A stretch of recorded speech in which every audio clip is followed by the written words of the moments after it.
Hello everyone, welcome back to CG smart study. आज की इस वीडियो में हम क्लास 8 के मैथ सब्जेक्ट के चैप्टर 14 को सॉल्व करेंगे। जैसा कि आप देख सकते हैं, चैप्टर का नाम है मेजरेशन। मेजरेशन में हमें सबसे पहले यहाँ पे पार्ट 1 लिया हुआ है।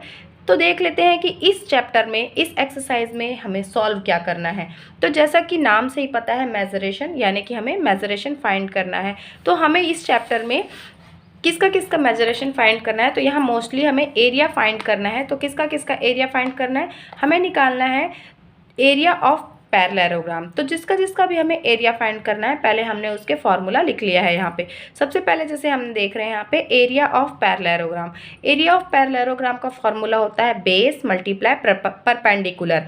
अगर हमें परपेंडिकुलर की जगह हाइट दिया हुआ है तो हम यहाँ पे हाइट यूज़ करेंगे। सेकंड दिया हुआ है एरिया ऑफ ट्रायंगल। तो एरिया ऑफ ट्रायंगल का फॉर्मूला होता है 1/2 multiply base multiply height. Third दिया हुआ है एरिया ऑफ रोम्बस। यहाँ पे इसका फॉर्मूला है 1/2 मल्टीप्लाई D1 मल्टीप्लाई D2। अब यहाँ पे D क्या होता है, तो D का मतलब होता है डायगोनल। नेक्स्ट जो हमें देखना है वो है एरिया ऑफ ट्रेपेजियम। तो इसका फॉर्मूला होता है 1/2 multiply B1 plus B2 multiply H। तो यहाँ पे B1 B2 का मतलब होता है पैरेलल साइड और H यानी कि होता है हाइट। आगे हमें देखना है एरिया ऑफ सर्कल। तो इसका फॉर्मूला है पाई मल्टीप्लाई आर स्क्वायर। आगे देख लेते हैं पेरीमीटर ऑफ सर्कल। तो पेरीमीटर ऑफ सर्कल का फॉर्मूला होता है 2πr। तो इस तरीके से हमने देख लिया यहाँ पे कि हमने कौन कौन से फॉर्मूले इस एक्सरसाइज में यूज़ करने हैं। तो चलिए बढ़ जाते हैं एक्सरसाइज की तरफ। देख लेते हैं एक्सरसाइज 14.1। फर्स्ट क्वेश्चन दिया हुआ है, find out the area of parallelogram whose base and height are as follow. तो यहाँ पे हमें उसका बेस और हाइट दिया हुआ है और हमें उसका पैरेललोग्राम का एरिया निकालना है। फॉर्मूला हमने आपको बताया है बेस मल्टीप्लाई हाइट हो जाता है। तो चलिए इसे सॉल्व करते हैं। सबसे पहले फॉर्मूला लिख लेते हैं। तो एरिया ऑफ पैरेललोग्राम का फॉर्मूला हमने यहाँ पे लिख लिया है B इंटू एच यानी कि बेस मल्टीप्लाई हाइट। हमने आपको बताया है अगर हाइट दिया हुआ है तो हाइट लिखेंगे और अगर परपेंडिकुलर दिया हुआ है तो परपेंडिकुलर लिखेंगे। तो यहाँ पे हमें परपेंडिकुलर दिया हुआ है P, फॉर्मूले में पुट कर देते हैं। B दिया हुआ है 15 सेंटीमीटर मल्टीप्लाई P दिया हुआ है 10 सेंटीमीटर मल्टीप्लाई कर देते हैं। तो ये हो जाता है 15 10 जा 115। अब ये एरिया है इसलिए हम इसे स्क्वायर सेंटीमीटर में शो करते हैं। तो इस तरीके से ये इसका आंसर हो जाता है। सेकंड क्वेश्चन दिया हुआ है, फर्स्ट का सेकंड दिया हुआ है। बेस दिया हुआ है 90 सेंटीमीटर और परपेंडिकुलर दिया हुआ है 8 सेंटीमीटर। अगेन फॉर्मूला लगाते हैं। फॉर्मूला होता है हमारा B इंटू P या H लिख सकते हैं। फॉर्मूले में पुट करेंगे। B दिया हुआ है 90 सेंटीमीटर, परपेंडिकुलर दिया हुआ है हमें 8 सेंटीमीटर। मल्टीप्लाई कर देते हैं। 8 0 ज़ा 0, 8 9 ज़ा 72। तो यहाँ पे आ जाता है 720 square feet square centimetre. Third दिया हुआ है, बेस दिया हुआ है 120 सेंटीमीटर और परपेंडिकुलर दिया हुआ है 15 सेंटीमीटर। फॉर्मूला अब तक हमें याद हो चुका है। फॉर्मूला होता है area of parallelogram is equal to होता है B इंटू P।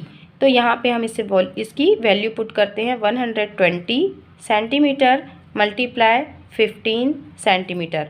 मल्टीप्लाई कर देते हैं। 15 0 ज़ा 0, 15 2 ज़ा 30 की 0 कैरी 3, 15 1 ज़ा 50, 15 प्लस 3 18।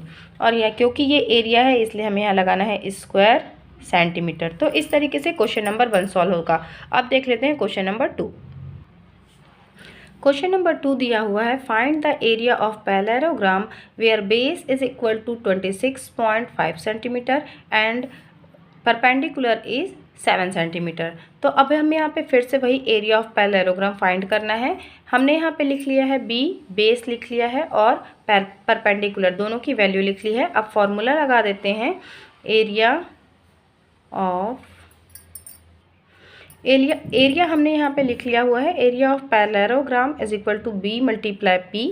अब दोनों की वैल्यू दी हुई है, हमें वैल्यू पुट कर देते हैं 26.5 सेंटीमीटर मल्टीप्लाई 7 सेंटीमीटर। मल्टीप्लाई कर देते हैं। 7 से मल्टीप्लाई करते हैं। 7 5 ज़ा 35 की 5 कैरी 3, 7 6 ज़ा 42, 42 प्लस 3 45 की 5 कैरी 4, 7 2 ज़ा 14, 14 प्लस 4 18। यहाँ पे देखते हैं हम 1 डिजिट के बाद पॉइंट लगा है, इसलिए यहाँ बैक साइड से काउंट करते हैं और 1 डिजिट के बाद पॉइंट लगा देते हैं। तो इसका आंसर आ जाता है 185.5 स्क्वायर सेंटीमीटर। तो इस तरीके से ये इसका आंसर हो जाता है। आंसर लिखेंगे area of parallelogram is 185.5 square centimetre. Question number 3 दिया हुआ है find out the base of parallelogram. अब हमें यहाँ पे बेस फाइंड आउट करना है और आगे दिया हुआ है एरिया दिया हुआ है हमें 390 स्क्वायर सेंटीमीटर और उसका परपेंडिकुलर दिया हुआ है 26 सेंटीमीटर। तो हमें फाइंड करना है बेस। तो यहाँ पे हमने नोट कर लिया है जो भी हमें दिया हुआ है। Given area of parallelogram 390 square centimetre और परपेंडिकुलर दिया हुआ है 26 सेंटीमीटर। अब हमें फाइंड करना है बेस। तो हम यहाँ पे फॉर्मूला लिख लेते हैं। बेस का फॉर्मूला होता है बेस इज इक्वल टू हो जाएगा, तो बेस का फॉर्मूला हो जाएगा area of parallelogram upon perpendicular. तो यहाँ पे ये दोनों चीज़ें हमें दी हुई हैं, तो फॉर्मूला में हम पुट कर देते हैं 390 अपॉन 26। यहाँ पे से हम इसे कैंसिल करेंगे तो ये कैंसिल होगा, 13 से कैंसिल होगा, 13 2 जा 13, 3 जा और 0 जा, 2 से कैंसिल करेंगे 2 1 जा और 2 5 जा 10। तो ये आ जाएगा हमारा 15 सेंटीमीटर। तो इसका मतलब जो बेस है वो आ गया 15 सेंटीमीटर। जो पैरेललोग्राम था उसका बेस होगा 15 सेंटीमीटर। नेक्स्ट क्वेश्चन देख लेते हैं। क्वेश्चन नंबर 4 दिया हुआ है find out the perpendicular of parallelogram with area is 1200 square metre and base is 60 metre. तो अभी यहाँ पे हमें परपेंडिकुलर फाइंड करना है, एरिया दिया हुआ है और बेस दिया हुआ है। तो अब फिर से हमें इसका फॉर्मूला लिखना होगा। तो इसका फॉर्मूला होगा P इज इक्वल टू हो जाएगा A upon B। Perpendicular is equal to area of parallelogram upon base. तो एरिया दिया हुआ है हमें 1200 अपॉन 60।